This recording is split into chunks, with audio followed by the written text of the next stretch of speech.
Salut, ici Jean-François de Santé du Bonheur et je dois t'avouer que quand je commence à mettre les pieds dans cette histoire sur le cancer, eh bien je suis proprement écœuré.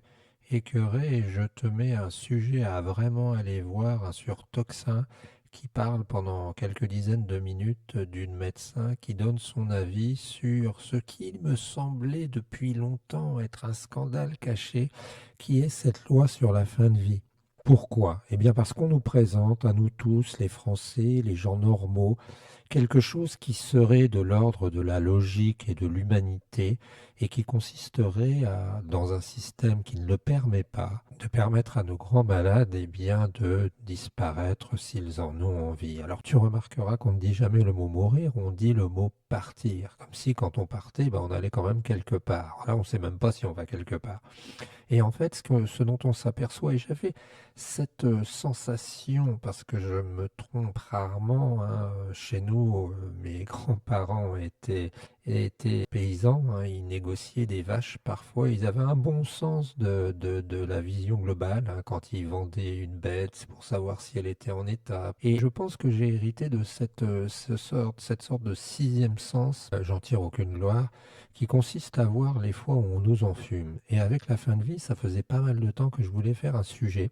Mais là, je tombe en même temps sur le sujet du cancer. Et en fait, les deux se complètent. Et dans Toxin, dans cette émission, eh bien, tu as carrément un médecin qui nous dit que d'une part, ce qu'on croyait, c'est-à-dire que les aides à la fin de vie qui n'existaient pas existent avec la loi Leonetti, qui pour certains est même trop permissive. Donc franchement, si personnellement je suis très malade et que on veut que je ne souffre plus ou que je ne plus souffrir, eh bien c'est possible. Donc première arnaque, première mensonge qu'on nous donne. Et puis la deuxième chose, eh bien, c'est que des médecins, des gens, on nous parle même de hauts responsables, eh bien, ont commandité finalement, entre guillemets, des meurtres de gens simplement pour dégager les lits dans les hôpitaux. Et ça, si j'étais plus jeune, j'avoue que je n'y croirais pas. Et j'y crois maintenant parce que je pense que c'est vrai. Je pense on a un médecin ici qui témoigne. On a un médecin qui s'appelle Nicole Delépine. Et en fait, elle était pédiatre et cancérologue, elle est toujours. Et elle nous explique ça en long et en large. Et ça correspond tout à fait, hein, cet épisode de Toxin. Je te mets, ça dure 22 minutes 59. Je te mets le lien. Ça correspond tout à fait à ce que je pensais. Alors, pourquoi est-ce qu'on fait ça? Eh bien, on va voir que quand on a une situation comme ça, elle est jamais monocanale, hein. C'est rarement une monosituation. Je pense qu'on fait ça pour deux ou trois raisons aussi. La première raison, invoquer seulement les économies, ce ne serait pas normal, ce ne serait pas, on va dire, juste et précis. Je pense que ce n'est pas seulement à cause des économies qu'on fait ça, c'est aussi à cause d'une philosophie. C'est aussi à cause d'une philosophie. Et là-dedans, quand on dit que Macron est sataniste et ce que tu veux, eh bien, je m'accorde à penser quand même que quelqu'un qui utilise la fin de vie, qui l'instrumentalise de cette manière, c'est quand même quelqu'un de pas très net, voire même un peu tordu, même un psychopathe. Parce que en fait, j'ai l'impression en plus d'utiliser cette fin de vie pour faire des économies très importantes, ce qui est quand même le rôle finalement, comme le disait le médecin, d'un médecin, d'aider ses patients, surtout s'ils veulent continuer, eh bien, je pense qu'il y a une instrumentalisation, parce qu'il faut reconnaître, hein, j'en ai déjà parlé, Macron n'est pas responsable de tout, il est président de la République, et on attend du président de la République qu'il fût parfait, qu'il nous sauve du chaos, mais en fait, ce président de la République-là, avec ses 1000 milliards qu'il traîne comme casserole et toutes les casseroles, eh bien, outre le fait d'utiliser la guerre comme un peu moyen aussi, même s'il n'a pas complètement tort, à 20% de se faire une fin de règne tranquille, eh bien, il y a aussi avec cette histoire de fin de vie une instrumentalisation et un moyen de remplir les colonnes des journaux et aussi des radios ou des télés. Pourquoi? Bah, tout simplement parce que quand on te parle de fin de vie, tu es obligé d'écouter.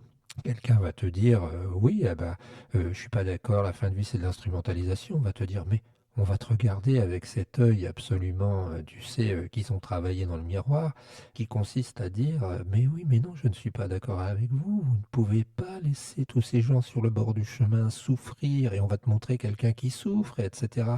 Et on va te donner des témoignages de gens, en effet, qui ne disposaient pas de relais pour faire fonctionner cette loi Leonetti.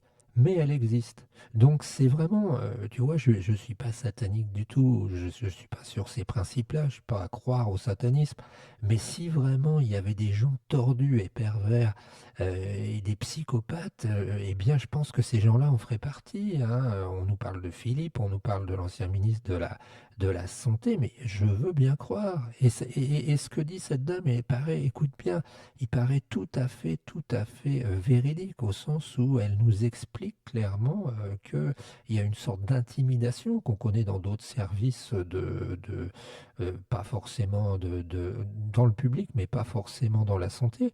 Ça peut être dans l'éducation, ça peut être dans l'armée, qui fait que les gens font des choses finalement sous pression, sous pression. Voilà, donc je continue à travailler là-dessus.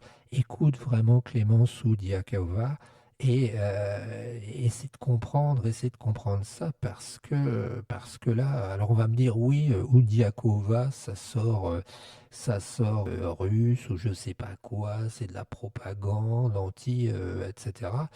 Je pense pas personnellement, je pense simplement que à ce niveau-là, eh bien, je pense que d'une part, on a instrumentalisé ça, hein, simplement pour qu'on parle d'autre chose, pour que ça se passe. Et puis, parce qu'on le voit bien, quand on voit des reportages, par exemple, au Canada, où ça se passe, disons, de manière normale, eh bien, tu as un médecin dont c'est le boulot, quoi. C'est le boulot toute la journée d'aller aider des gens à terminer leur vie. Et son boulot, bah, il a une mallette spéciale avec dedans des petites seringues, et puis il fait ça toute la journée. Et oui, oui, Clémence Oudiakova, elle est peut-être payée par Poutine, tu peux nous le dire, mais en fait, eh bien, il y a quand même des témoignages, et entre autres celui de Nicole de Lépine, qui est sidérant, sidérant. Et je t'avoue que moi-même, j'ai eu un doute. Alors, je vais me renseigner, parce que tu peux aller dans les hôpitaux, tu peux leur demander des comptes. J'avais ma mère qui était en assistance respiratoire et on l'a veillée pendant longtemps. Et comme on était complètement crevé le matin, eh bien, on est parti se coucher. Et elle respirait, était sous respirateur automatique. Et en fait, elle est décédée pendant qu'on était en train de se reposer. Et en fait, j'ai demandé, on m'a dit non, non, il n'y a pas de problème, elle est partie tranquillement.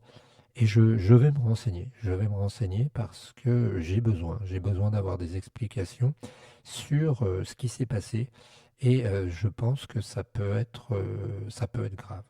Voilà, bien, n'hésite pas à nous donner tes témoignages parce que quand on parle de petits-enfants euthanasiés simplement pour économiser de l'argent, en disant aux parents ou aux proches, écoutez, il va jamais s'en sortir, je pense que c'est très, très, très grave et il faut vraiment, vraiment essayer de relayer cette parole.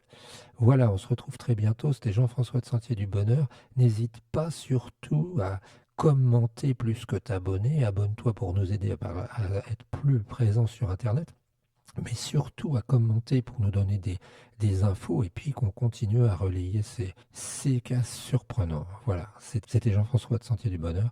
Ciao l'ami.